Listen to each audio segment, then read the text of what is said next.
গোপালগঞ্জে মানবতা বিরোধী অপরাধ চলছে, রাষ্ট্রীয় মদদে চলছে হত্যাযজ্ঞ, আর এতদিন ধরে চলছে বঙ্গবন্ধুর অসম্মান আর তাকে মুছে ফেলার চেষ্টা।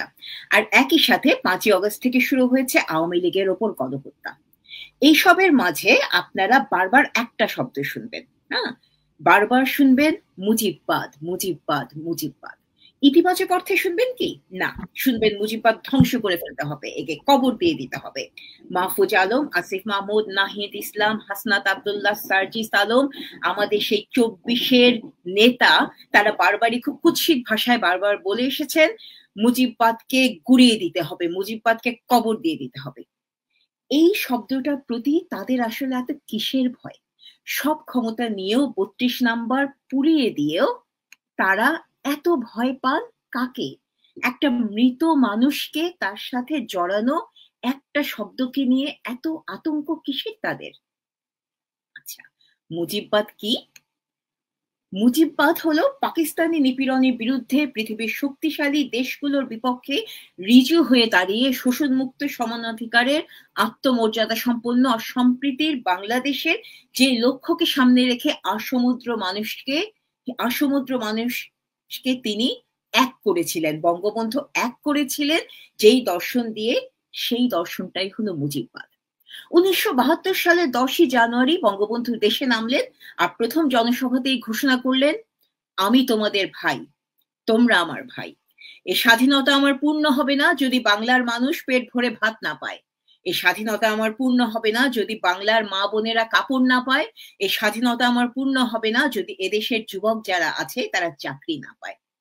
সেই বছরই এই যে তিনি কথাগুলো বলেছেন, এই কথাগুলোকে কাজে রূপান্তর করার জন্য আমাদের সংবিধানের 4টা মূলনীতি সংযুক্ত করা হয়: জাতীয়তাবাদ, গণতন্ত্র, সমাজতন্ত্র, ধর্মনিরপেক্ষতা। বিশ্বের মানচিত্রে নতুন আত্মপ্রকাশ করা বাংলাদেশকে এই 4 স্তম্ভের ওপর দাঁড় করানোর ঘোষণা দেন বঙ্গবন্ধু। গণতন্ত্র এবং সমাজতন্ত্রকে গ্রহণ করার প্রসঙ্গে বঙ্গবন্ধু বলেছিলেন, আমি একটু সংক্ষেপে বলছি, প্রচলিত গণতন্ত্রের মার প্যাঁচিয়ে মেহনতি কৃষক, শ্রমিক, সাধারণ মানুষের মৌলিক মানবাধিকার ও তাদের গণতান্ত্রিক অধিকার খর্ব হচ্ছে। প্রকৃত গণতন্ত্র বলতে আমি এমন একটি রাজনৈতিক ব্যবস্থাকে বুঝি যে ব্যবস্থায় জনগণের সংখ্যাগরিষ্ঠ অংশের বৃহত্তর কল্যাণ হবে। তিনি যে লেনিন, মার্কস, অ্যাঙ্গেলস, মাও জেদং এর মতো সমাজতন্ত্র চাননি সেটাও খুব স্পষ্ট করে বলেছেন। তিনি বলেছেন বাংলাদেশের সমাজতন্ত্র হবে দেশজ ও গণতান্ত্রিক সমাজতন্ত্র। একই সাথে রাজনীতি আর ধর্মকে সবসময় আলাদা রাখতে চেয়েছেন তিনি। 1975 সালে ধর্মনিরপেক্ষতার স্বরূপ বর্ণনা করতে গিয়ে বঙ্গবন্ধু বলেছিলেন, ধর্মনিরপেক্ষতা মানে ধর্মহীনতা নয়। বাংলার 7.5 কোটি মানুষের ধর্মকর্ম করার অধিকার থাকবে, কিন্তু ধর্মকে কেউ রাজনৈতিক অস্ত্র হিসাবে ব্যবহার করতে পারবে না। ধর্ম অতি পবিত্র জিনিস, পবিত্র ধর্মকে রাজনৈতিক হাতিয়ার হিসেবে ব্যবহার করা চলবে না। আরো রইল জাতীয়তাবাদ। 1966 সালে বঙ্গবন্ধু যখন 6 দফা ঘোষণা করেন, তিনি একে অভিহিত করেন বাঙালির বাঁচার দাবি বলে। তার অহর্নিশ প্রচারণা এবং জাতীয়তাবাদের প্রতি তার নিষ্ঠার কারণে জাতীয়তাবাদের স্বরূপ খুঁজে পায় বাঙালি। বাঙালি ঘুরে দাঁড়ায় তার আত্মমর্যাদা দিয়ে, প্রাণ দিতে প্রস্তুত হয় নিজের একটি ছোট্ট ভূখণ্ডের জন্য। এই হলো মুজিববাদ, এই হলো মুজিববাদের দর্শন।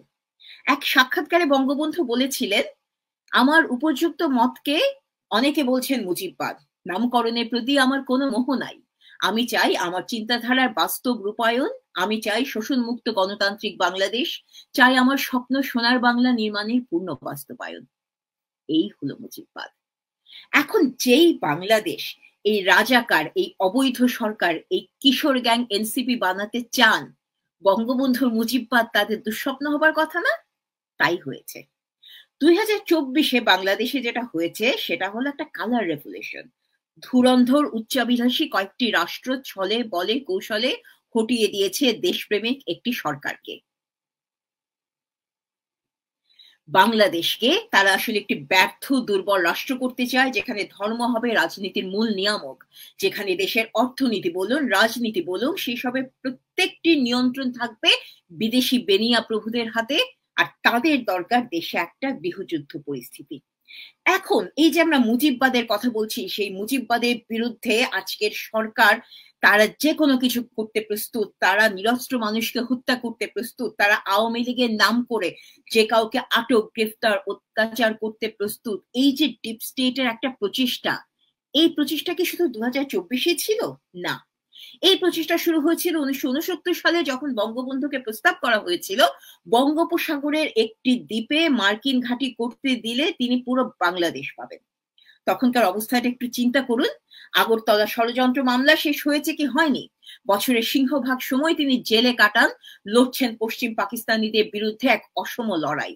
ঠিক এইরকম অবস্থাতে কোনো মোহের কাছে পরাজিত না হয়ে এই মানুষটা বলেছেন, আমার মাটির একটি কণাও ছাড়বো না।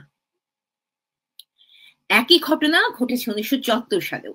দেশি বিদেশি বিভিন্ন ষড়যন্ত্রের কারণে মানুষের খাবার নেই, চাকরি নেই, সেই অবস্থায় আবারও একই প্রস্তাব নিয়ে এলেন আমেরিকার প্রেসিডেন্ট ফোর্ড। সেন্ট মার্টিন দাও, আমরা খাবার দেব।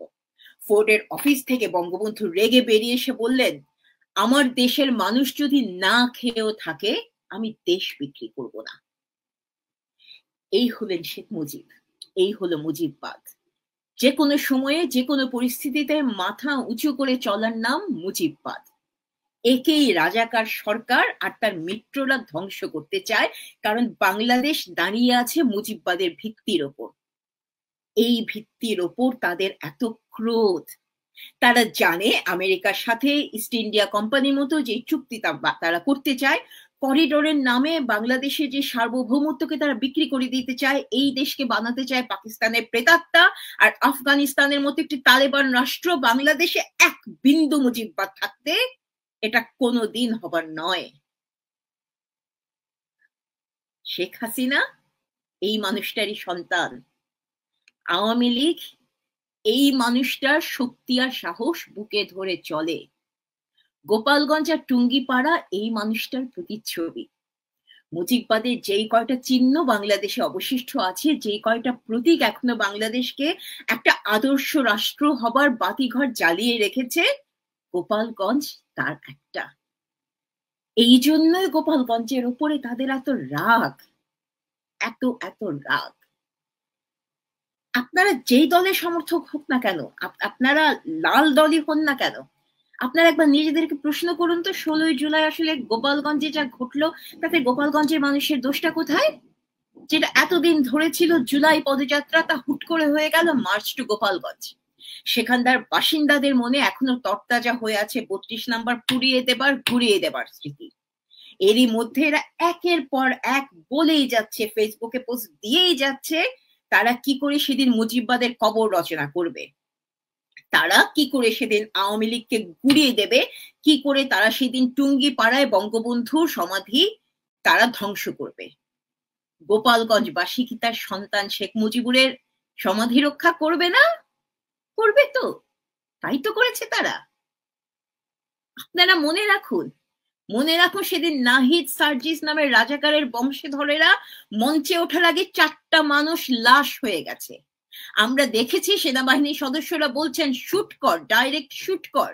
আমরা দেখেছি তারা কি করে সেনাবাহিনী পাকিস্তানি সেনাদের প্রেতাত্মা হয়ে বুটের তলে পিষে ফেলছে নিরস্ত্র মানুষদেরকে। নাহিদ আর সার্জিস তবু থামেননি, মঞ্চে দাঁড়িয়ে একের পর এক বলে গেছেন বঙ্গবন্ধুকে নিয়ে কুৎসিত সব কথা। আজ এনসিপির মাদারীপুর শাখার নেতার ফাঁস হওয়া একটা ভিডিও, যেই ভিডিওটি ধারণ করা হয়েছে তারা যখন মাদারীপুর থেকে চোরের মতো, হ্যাঁ, তারা সারা জীবন বলে এসেছে শেখ হাসিনা পালিয়ে গেছে, শেখ হাসিনা পালিয়ে গেছে, শেখ হাসিনা অন্যায় না করলে সে পালাতো না। এই লোকগুলো সেদিন চোরের মতো সেনাবাহিনীর ট্যাঙ্কে উঠে বোধহয় মনে মনে ট্যাঙ্কিলাভ জিন্দাবাদ, ট্যাঙ্কিলাভ জিন্দাবাদ করে করে পালিয়ে গেছে। সেই পালানোর সময়কার একটা ফাঁস হওয়া অডিও থেকে জানলাম কি করে সেনাবাহিনীকে গুলি করার অর্ডার দিয়ে রাখা হয়েছিল এবং কি করে নির্বিচারে গুলি চলেছে। নাহিদ আর সার্জিস যখন নারী সদস্যদের রেখে পালিয়ে গেছেন ট্যাঙ্কের ভেতরে সেধিয়ে গিয়ে, গোপালগঞ্জের মানুষ, হ্যাঁ, আমাদের দেশের গোপালগঞ্জের মানুষ তখন অসম্মান হতে দেয়নি তার নারী সদস্যদের। ব্যবস্থা করে দিয়েছে এনসিপির নারী সদস্যরা যাতে নিরাপদে অন্য শহরে যেতে পারেন। সেই একজন নারী সদস্য, সম্ভবত তার নাম তাবাসসুম, সেই তাবাসসুম গোপালগঞ্জে আসার আগে অনেক রকম উস্কানিমূলক হটকারী কথা বলেছিলেন। গোপালগঞ্জের মানুষ কিন্তু তাদের ওপরে প্রতিশোধ নিতে যাননি, তাদের সহযাত্রীদের রক্তের দাগ শুকায়নি তখনো, স্বজন হারানোর বেদনা তখনও ঝরছিল ইথারে ইথারে। সেই অবস্থাতেও বঙ্গবন্ধুর বাড়ির মানুষগুলো তাদের শুভবুদ্ধি হারাননি। এই যে মেয়েগুলো, এই মেয়েগুলো কি কোনোদিন কৃতজ্ঞতা স্বীকার করবে? করবে না, কারণ তারা পাকিস্তানিদের প্রেতাত্মা। তারা ভুলে গেছে আমাদের বীরাঙ্গনাদের সাথে কি করা হয়েছিল, বীরাঙ্গনাদের সাথে পাকিস্তান সেনাবাহিনী জামাত কি করেছিল, আর বঙ্গবন্ধু কি করে তাদেরকে নিজের মেয়ে ডেকেছিলেন। এই যে গোপালগঞ্জে মানুষগুলো মারা গেল, তাদের হত্যার বিচার কি করে কঠিন করে রাখা হয়েছে। ঢাকায় সিসিটিভির সামনে বসে উপদেষ্টা সজীব কি করে প্রকাশ অযোগ্য ভাষায় বলে গেছেন কি কি শাস্তি বাকি আছে গোপালগঞ্জের, আপনারা এগুলো সবই দেখেছেন। একই সাথে গোপালগঞ্জকে আলাদা করে ফেলা হচ্ছে পুরো বাংলাদেশ থেকে। অপ্রাপ্ত বয়স্ক থেকে বৃদ্ধ কেউ রক্ষা পাচ্ছেন না তাদের অন্যায় আটক থেকে। লিক করা স্বামীকে না পেয়ে গ্রেফতার করে নিয়ে গেছে তাদের স্ত্রীকে।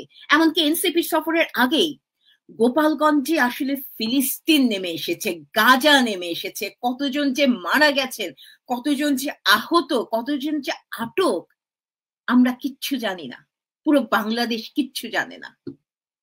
কিসের জন্য এসব? কারণ তারা জানে বাংলাদেশের হৃদয় রাখা আছে গোপালগঞ্জে, বাংলাদেশের হৃৎপিণ্ড জানান দেয় টুঙ্গিপাড়ায়। আওয়ামী লীগের কাছে এই ভূখণ্ডটা একটা ঘরের মতো। বাংলাদেশকে পুরোপুরি মেরে ফেলতে হলে, ধ্বংস করতে হলে এই ঘরটাকে ভাঙতে হবে। গোপালগঞ্জের সাথে যা হচ্ছে তা আসলে সূচনা মাত্র। ধীরে ধীরে পুরো বাংলাদেশকেই তারা সেনাবাহিনী আর এই রাজাকার সরকার মিলে বুটের তলায় পিষে ফেলতে চায়। মুজিববাদের কবর শুধু না, মুজিববাদের দর্শনের কবর শুধু না, তারা কবর দিতে চায় 1971-কে, আমাদের স্বাধীনতা আর সার্বভৌমত্বকে, যেখানে পুরো বাংলাদেশকে আসলে উচিত ছিল গোপালগঞ্জ হওয়া। পুরো বাংলাদেশের মানুষের মাঠে নামার কথা ছিল বঙ্গবন্ধুর একটু মাত্র অপমানে। সেখানে আপনারা বসে আছেন, আপনারা বীর পুরুষেরা আমাদের লাইভে এসে আমাদেরকে গালিগালাজ করছেন। দেশ রক্ষার বঙ্গবন্ধুর দায়িত্ব, রক্ষার দায়িত্ব কি আমাদের সবার নয়? বঙ্গবন্ধুকে আপনাদেরকে স্বাধীন করেননি? বঙ্গবন্ধু কি শুধু গোপালগঞ্জকে স্বাধীন করেছিলেন? বঙ্গবন্ধু কি পুরো বাংলাদেশকে স্বাধীন করেননি? এত অকৃতজ্ঞ কেন আপনারা? দেখুন, আপনাদেরকেই না, বাংলাদেশে যারা মানুষ আছেন, বাংলাদেশের ভেতরে যারা আছেন, বাইরে যারা আছেন, আপনাদেরকে না সিদ্ধান্ত নিতে হবে ইতিহাসের খাতায় আপনাদের নাম আসলে কোথায় লেখা থাকবে। জননী আর জন্মভূমিকে তো আমরা স্বর্গাদপি গড়িয়সী জানি। আপনি কি আপনার জননীকে চোখের সামনে মরতে দেখবেন? আপনি কি আপনার দেশকে আপনার সামনে দিয়ে ধুলায় গুঁড়ো গুঁড়ো হয়ে পরিণত হতে দেখবেন? আপনি কি একবার দাঁড়িয়ে বলবেন না, আমার মাটি আমার মা, পাকিস্তান হবে না? বঙ্গবন্ধু নামে যে মানুষটা জীবনের অধিকাংশ সময় জেলে কাটিয়ে দিল মৃত্যুর হুলিয়া মাথায় নিয়ে, মরে যেতে হলো তার শিশু সন্তানটিকেও, সেই মানুষটার জন্য আজকে আপনারা একবার দাঁড়াবেন না? সেই মানুষটার জন্য যে গোপালগঞ্জ দাঁড়িয়েছে, তার জন্য আপনারা একবার দাঁড়াবেন না? আপনারা কি মানুষ না? ভুলবেন না, আমাদের ওপর 30 লক্ষ মানুষের প্রাণের দায় আছে। আমাদের প্রতিটা শ্বাস প্রশ্বাসে বীরাঙ্গনার দীর্ঘশ্বাসী ঋণ আছে। আপনি আওয়ামী লীগকে অপছন্দ করুন, কোনো সমস্যা নেই, আপনি আমাদেরকে গালি দিচ্ছেন, আরো দুটো গালি বেশি দিন, কিন্তু মনে রাখবেন এটা আওয়ামী লীগ আর আওয়ামী লীগের বিরোধী পক্ষের লড়াই না, এটা বাংলাদেশকে বাঁচানোর লড়াই, এটা শুভ আর অশুভের লড়াই, এটা মন্দ ভালোর লড়াই, এটা দেবতা আর অসুরের লড়াই। আপনারা এই লড়াইয়ে নামুন। বাংলাদেশ চলে যাচ্ছে, বঙ্গবন্ধু থাকবে, বঙ্গবন্ধু থাকবেন। আপনারা টুঙ্গিপাড়া ঘুরিয়ে দিতে পারেন, আপনারা 32 নাম্বার ঘুরিয়ে দিতে পারেন, বঙ্গবন্ধু থাকবে। আমাদের পাঁজরে বঙ্গবন্ধু আছে, আমাদের রক্তের প্রতিটা কণায় আমরা তার সন্তানেরা বঙ্গবন্ধুর নাম লিখে রেখেছি। বঙ্গবন্ধু থাকবেন। বাংলাদেশ কি থাকবে? যখন থাকবে না, কার জন্য লড়াই করবেন? দেশের জন্য নামুন, বঙ্গবন্ধুর জন্য নামুন।